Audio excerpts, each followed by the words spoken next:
we have Easter, we have Passover, we have Ramadan that are all kind of happening in and around the same time.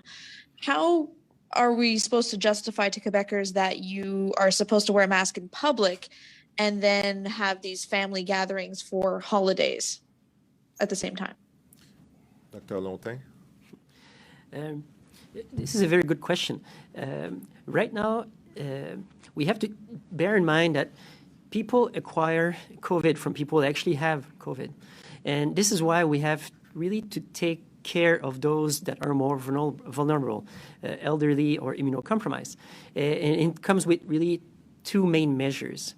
The first one, if you have COVID, you are contagious most likely for 10 days.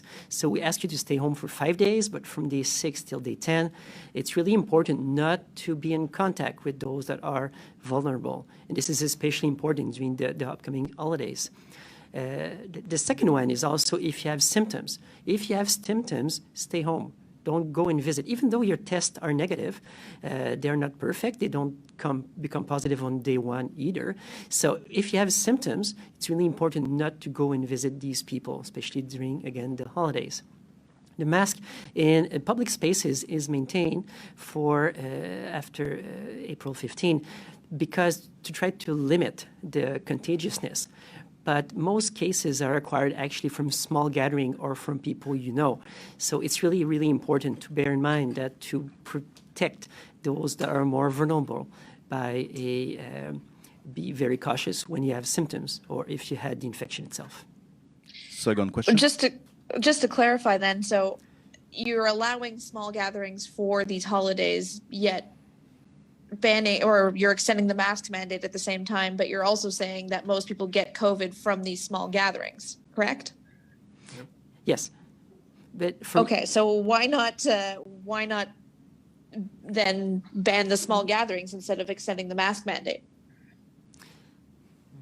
Well, we do not think, we did not and do not think that coming back with controlling the gatherings and make it mandatory not to gather together was a good idea. I think that with the progression of the knowledge inside the scientific arena, but also inside the community, and knowing that the people are able to make their own choice with good information and access to measures for themselves, I think that they could manage that and being prudent enough not to have to cope with a COVID infection.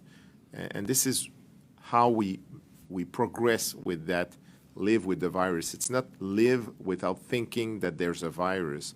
It's live considering that there's a virus, and sometimes it might be more present, like right now, in such a wave, and other times, and we expect those to be those few next months.